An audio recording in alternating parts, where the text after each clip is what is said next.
Welcome to the future. Get ready to explore how spirituality and science will come together in the age of Aquarius. Hosted by JC Nova. Welcome to Age of Aquarius. I'm JC Nova, and on today's show, I'm speaking with author Susan Nefzger. Susan began exploring self-awareness in the early 80s as a result of reading Many Lives, Many Masters by Brian Weiss and attending his workshops.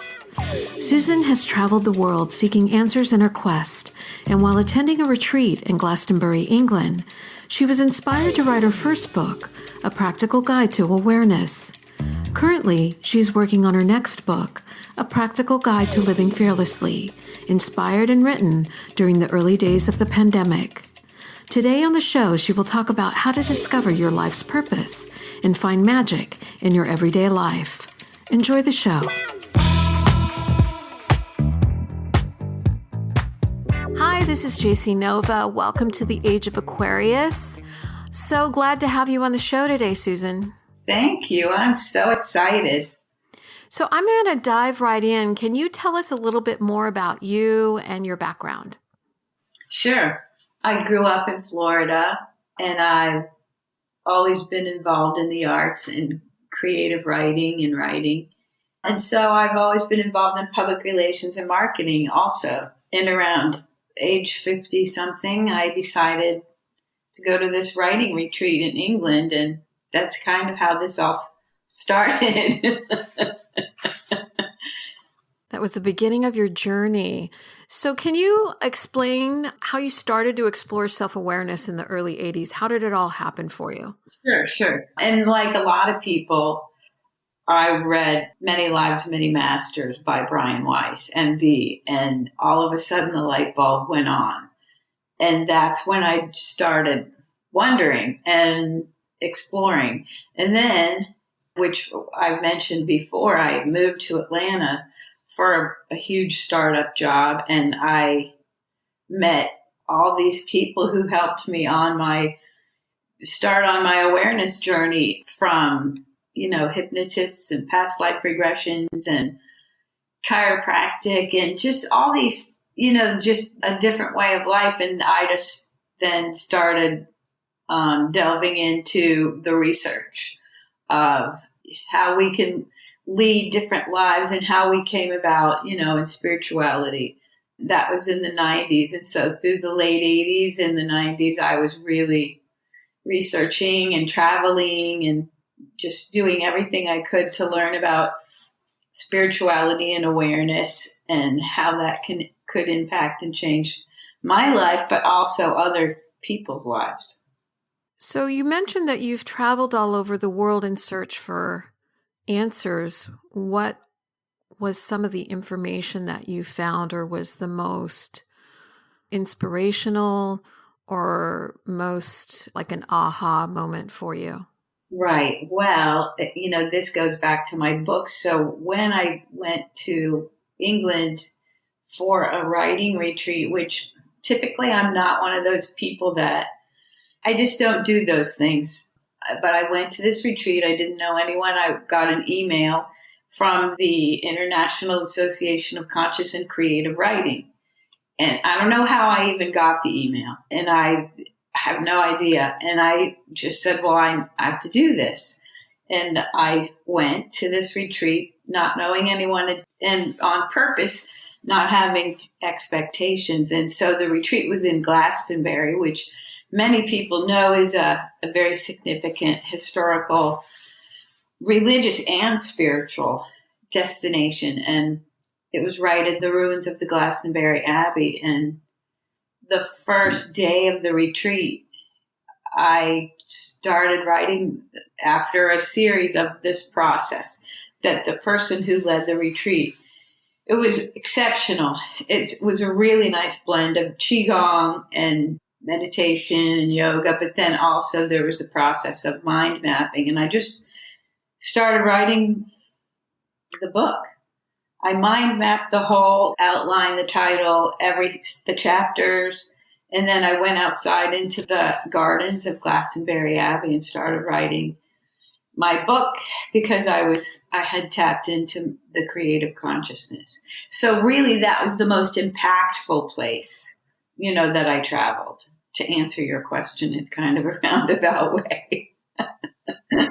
Can you explain what your first book, A Practical Guide to Awareness, is about? Sure. I basically just downloaded, from the ether, the information that's in the book, and it's a woman's journey for her to follow her path. And she faced many obstacles. And then also, it's also the practical guide, which illustrates various ways.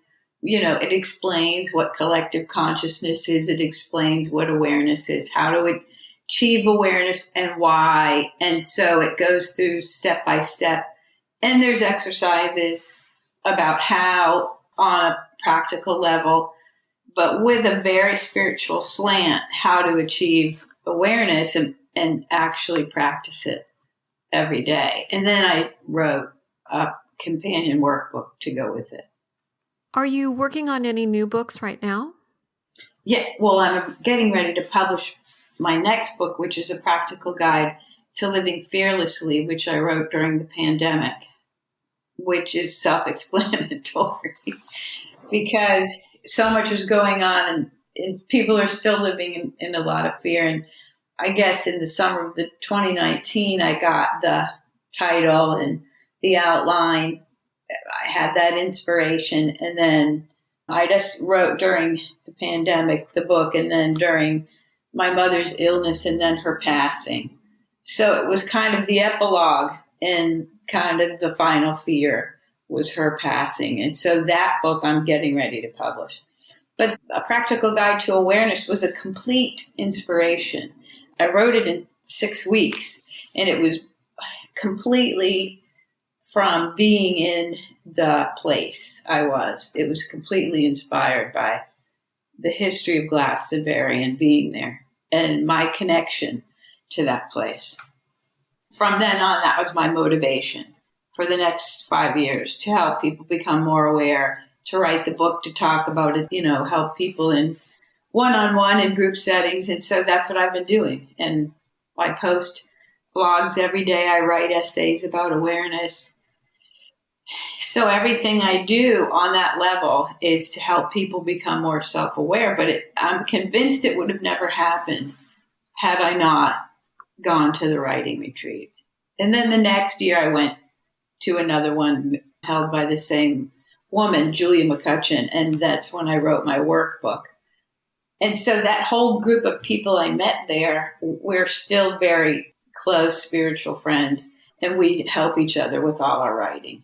So it was very instrumental in the next level of growth, and evolution, so that I could follow my path and discover what it was. And that's when I felt like I did discover my purpose. That sounds amazing. I want to talk a minute about your new book and talk about the pandemic, because obviously all of us have had really different experiences. When you mentioned you lost your mom, I'm so sorry. I lost my father as well. What you're saying is, like, I think for my circle of friends and people that I know where I live, it was kind of a test to how resilient any of us were. It was interesting that certain people that I was close to that you thought possibly during the pandemic might bring you closer didn't, and then becoming closer to people that you wouldn't expect to because of what happened. I'm just curious if you can talk a little bit more like what you've noticed based on your experiences and your travels, how the pandemic has impacted people on a spiritual level. That's a great question, because what you said I found to be true completely. And it was very eye-opening. I think it strengthened my resilience to continue on the path I've been on, because I live in Atlanta. So things were pretty hairy here. If you followed the news, there were a lot of riots and protests, and I write about that in my book. I felt that I was here for a reason, to be an anchor, to hold a higher vibration. And I had a lot of spiritual friends who were either in some form of spiritual advisement, trying to, and not, I felt, in not a very positive way, influencing people so that they would continue to rely on them for guidance. And I felt that it was fear-based, and it was a very stark contrast to what I felt that people who could hold a higher vision and share beautiful things, like what I started doing was daily beauty, because I also am a photographer, a hobby photographer. And so I just found ways to share beauty and share poetry and be very positive about what was going on, because how many people were really afraid because nobody knew what was going to happen. So in that instance, I just felt like I had to hold a higher vision. And I wrote about that a lot, besides the fact that I wrote my book. And that's why I wrote my book, because I found people splintering, into all these different factions, like you say. And it was very interesting to me. Family too, So there were a small group of people that I know that, held to the premise that we have to keep a higher vision for those who can't or may not be able to, or for whatever reason, and then just keep steady. And that's what I did.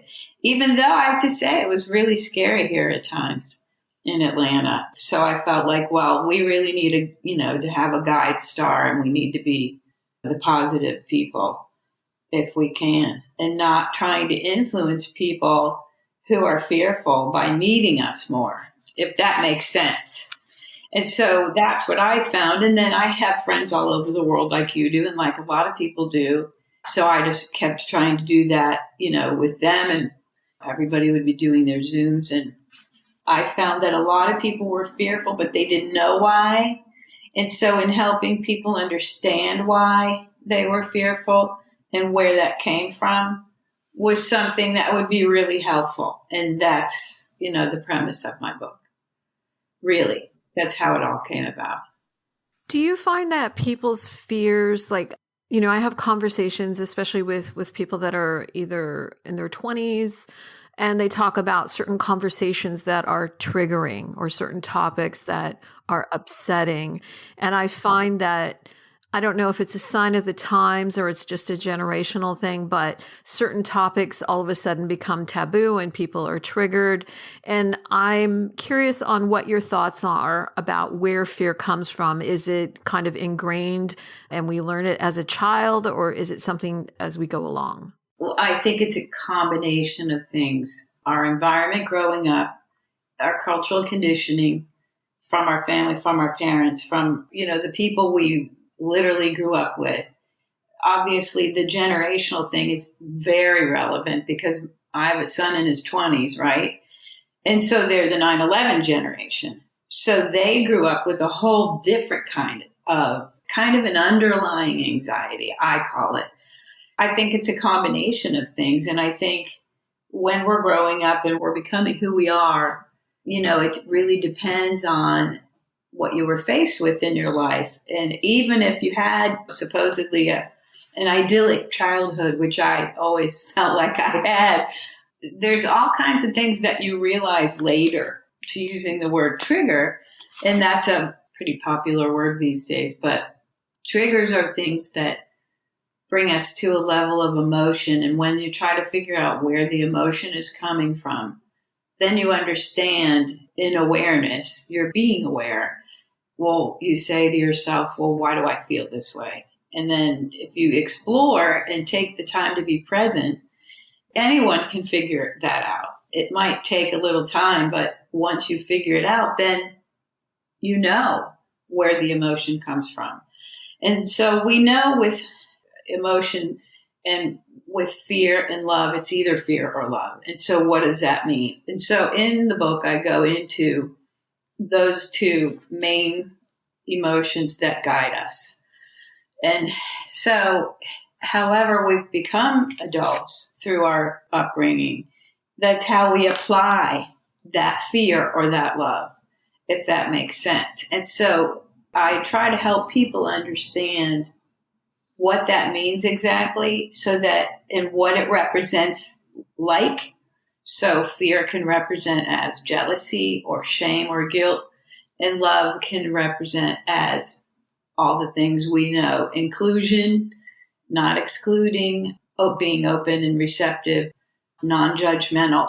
So, once people understand all those facets, it's a lot easier to become self-aware and work on just kind of extending that into your day, and then then every day, and then you're living consciously, because once you're practicing conscious living, you're in the moment. And even when you're not in the moment, you say to yourself, well, I'm not being present and I need to, stay present. And I do that all the time. But once you extend that knowledge of self-awareness into your everyday life, your whole life changes. It allows so many other things to happen. It allows people to become joyful and not worried, not future projecting. And it's something that I'm trying to help people do on a daily basis. And it's interesting and it's very rewarding. So I know I got a little lengthy on that answer, but I hope that answered your question. No, that was brilliant. So I want to talk a little bit about, because fear is a conversation that is presented in media on a daily basis. There's, fear-based politics and economic fears. And I'm just curious, because as we're going into the age of Aquarius, I want to ask what the age of Aquarius means to you, but also if you feel like there is an energy shift moving in one direction or the other. It's kind of two questions, but. I definitely feel an energy shift, and I'm always in tune with, which is another reason why I live in Atlanta, because I feel like there's a huge energy vortex here. But I have felt a shift because I feel that the people that are holding, the energy for the space for us to shift, which is all of us, those of us that are doing what we do, you and I, and people involved in spirituality, if that's what you want to call it. I feel like we feel the shift, and I do feel the shift because I know I have to hold the higher vision because everybody's freaking out about what's going on in politics. And I understand from a higher view that this has to happen in order for us to shift into the higher vision and the higher vibration. And it's easy for me to say because, I do the work and I'm involved in other levels of inspiration and other kind of realms and dimensions of understanding and being shown things and having visions, and I do that through my writing too. But also, so for me, the age of Aquarius has a lot to do with that. So that we're on our way there. It's kind of hard to draw a picture or take a picture, or make a visual, of what I see. But that's what I see us moving towards, is the age of Aquarius. And what it means to me is the dimension of unconditional love. And so that where people are accepting and our society changes completely. And that's, for me, what I see the age of Aquarius being. How can we create magic in everyday life? And what are your recommendations for people that may suffer or live their lives more fear-based? Some people suffer from anxiety, or they might be going through something really challenging or emotional, and not everyone can pick themselves up. But maybe if you have, obviously buy your book, which is going to help, but even some tips that will be helpful. Well, and I talk about that a lot in A Practical Guide to Awareness. All kinds of people face all kinds of challenges, whether it's, a handicap or a disability or having anxiety. And I'm familiar with anxiety because my son has anxiety. And I think it's interesting that whole generation of 20-somethings seems like they all have anxiety. And why do you think that is? And that goes back to that 9/11 generation, I think. But so a lot of the practical tips that I talk about in the book and in my new book, it's very focused on, it's very brief. It's a short book. It's very focused on exactly what to do, how to do it, responding to very specific things in life. So how I began finding more joy as I discovered my purpose. And also one summer I was not able to travel or something, I can't remember. But I said, you know what I'm going to do? I'm going to find beauty in every day. And so that's part of what my blog site is called, Seeing Beyond the Ordinary, Finding Beauty in Every Day. Once you focus on things that make you happy, whatever that is, whether it's writing or whether it's riding a bike or whether it's cooking or doing something with your pets or doing things with your family, very specifically, it could be art, could be dance, it could be riding a horse. Once you discover those things that really spark joy in you or happiness or passion, those are the things that are part of who you are and belong to the path, to your purpose. And so sometimes you can discover it right easily and it quickly becomes something you can follow and do things in your daily life. Even just walking in nature and taking pictures, for me, that brings me the most joy that I can think of, besides writing. I mean, honestly, today I was following a butterfly, and I live in a very pretty area, and I was taking pictures of the butterfly. And I know that sounds how that might sound to other people, but that's just one thing for me that brings me a great deal of joy. And then when I can capture that vision and share it with people, and that's why I share my photography and my writing, just to bring beauty to other people when, it may not be happening in the outside world. So one of the things I always talk about is following your passion or discovering your passion and doing that. You can do that with mind mapping. That's an exercise that works. You can do it through storyboarding, dream boards, get pictures from magazines or draw pictures of what you think your perfect life would be and not editing it or analyzing it. And it's interesting to find out what occurs in that role-playing process or that kind of game. Because what happens often, and I do this with people, is that they see through these pictures that they've put together on a dream board the things that really bring them joy or make them happy or spark, their passion. And so it's an exercise in, just stepping out of your everyday life and just doing something, putting pictures together of things that you really love. So that's just one really simple thing. And other things I talk about in the book are kind of like making lists and journaling about what you think, just dreaming of what your perfect life would be and writing about it. And even doing doodling, and, that's a big thing now. And the more mindfulness and meditation are really important to finding that peacefulness inside of yourself and discovering who you really are. Because everybody thinks that, we grow up thinking that we're our personality and that we're our, how we look, and that's not who we are. We're all spirits. We're all living in a human body. And once you understand who you are on the spirit level, that's the beginning of self-awareness. And then meditation allows you that space to go into, to find the quiet time, to listen to who you really are. And it allows you to understand who you really are. And then mindfulness is something that is really just trying to be present in every moment of every day. And, extending that into the rest of your life, so that once you see things on a conscious level, you don't get upset about little things anymore. You don't stress out because you know that you're really depending on yourself because you know who you are.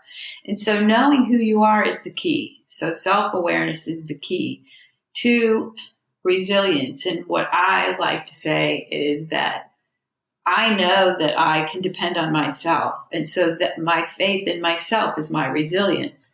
And that's in my book too. And so once you have that foundation of self-awareness, then it's easier to do, the exercises and practice conscious living.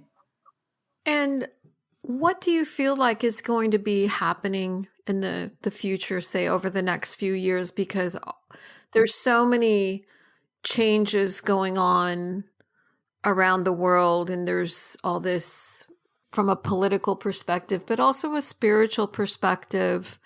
And I'm just curious what your thoughts are on what we can expect to see in the future. And if we don't like what the future looks like, things that we can do to change it. I do think about this a lot, and I've had visions, and I do talk about it in the Practical Guide to Awareness. I have to feel this way because of what my purpose is. I believe that the positive and the bright and the light and the love will win. I believe that we will take our planet to a different place, but it's going to take a lot more unity, obviously, than we have right now. But this is what we're learning, together. So, but I believe that we will be guided to a better place. And I believe that we will have a world to live in that will represent more of a brighter future than we can see now, because now everything's crumbling. So we can have the inclusive world where everybody loves each other, and we have a more equitable way to live, and where we take care of the planet and Mother Earth. And I believe that I see that happening. It's going to take a lot to get there, but I think that we're going to get there. And I think we'll have a more equitable way to deal with how things work, and all the systems we're used to really won't be here anymore. They'll just be in a totally different form. So you have to be able to accept the fact that all the things we're used to, the way we're used to living, and the systems that we're used to are going away eventually, because obviously they're not working right now. So we know that, we see that. There are a lot of people talking about that. A lot of guides, a lot of spiritual guides, and, Deepak Chopra, whoever you want to think of. If you could just follow every day a practice of mindful meditation and being present and living consciously, and being with people that also prescribe, to those things, because obviously it's hard to be around people who don't, but as much as possible, if we can do that, I think that that's the key. And understanding that this is a drastically changing environment. But I do see that the new world will be one of peace and love in the age of Aquarius. Before we started the interview, we had a conversation about how we both had recently moved.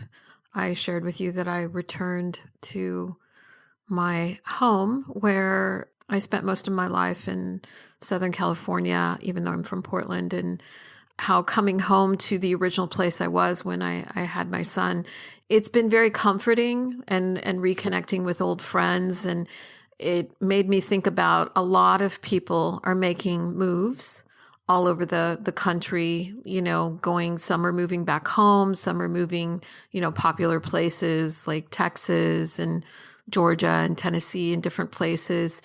And do you see that as an energy shift, or is that just more of a practical shift because people are trying to save money or for whatever reason they might be doing it? I think on the surface level, that is the reason, the practicality of everything. But I think on the vibrational level, that people are moving into aspects of places where they feel, for a reason, a belonging or an acceptance, and like you say, a comfortable nostalgia. And I think that vibrationally, we're all shifting to be where we need to be in terms of our purpose and in terms of who we may become if we're not already there. So I think on one level, it's that comfortable nostalgia, being with family. Or, like me, I totally left everything, my home and everything, and moved to Atlanta where, spiritually for me, I feel very comfortable. And so I'm even contemplating, eventually moving to France, which I feel even more comfortable in, and establishing my practice there and working with people. And so I see that happening probably, like sometime in the next 10 years. But I think on a vibrational level, people are getting into place for where they're going to be needed. That's really what I feel. Do you feel like for the people that are in our life or people that we're close to, is there an energy vibration that we're sharing or we're part of a soul cluster? I'm just curious if you have any thoughts on that. Oh, definitely. And, whoever that is, your spiritual family or your real family, we all have those. And I have a spiritual family here, and I have people all over the world, really. I'm sure you do too. But I believe that we're with who we're meant to be with. But I do also believe wholeheartedly that people in family relationships, some people are there and they're meant to break the cycle of certain aspects of identity. And I believe that firmly. And I think that some of us are here to do that. And that has to happen in order for cultures to change and different ways of thinking, because that also is another aspect of moving into, the higher dimension of inclusivity and not just everyone's out for themselves, but then the focus towards the collective.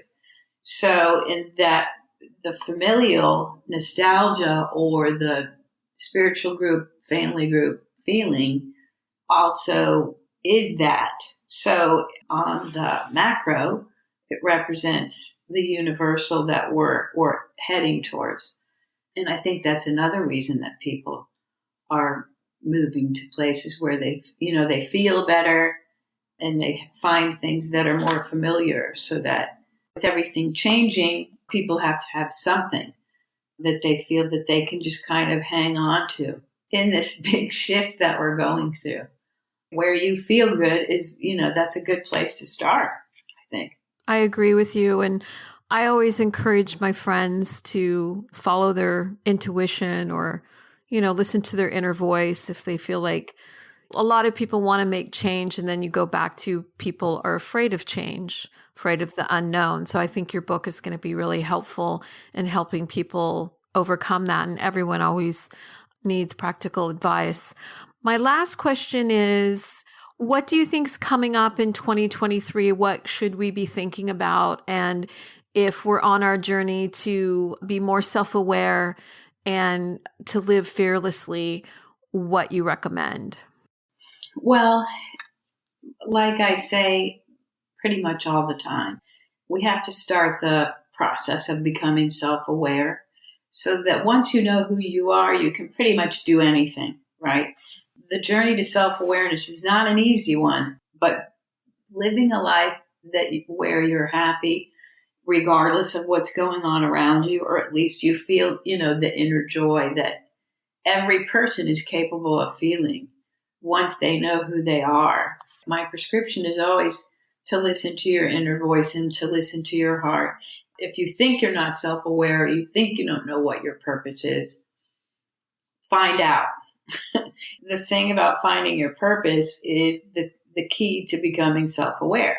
So it all goes hand in hand. And what happens when you do that work is that it allows the flow to occur, so that when you're not future projecting, you're allowing for flow. So when you're not worrying about the future or planning every move, what happens is you become less stressed out, and you become less anxious about the future. And when you become present and you learn how to slow down and live on a daily basis, of course, we all have to make our plans for various things, but just being present allows you to be less anxious.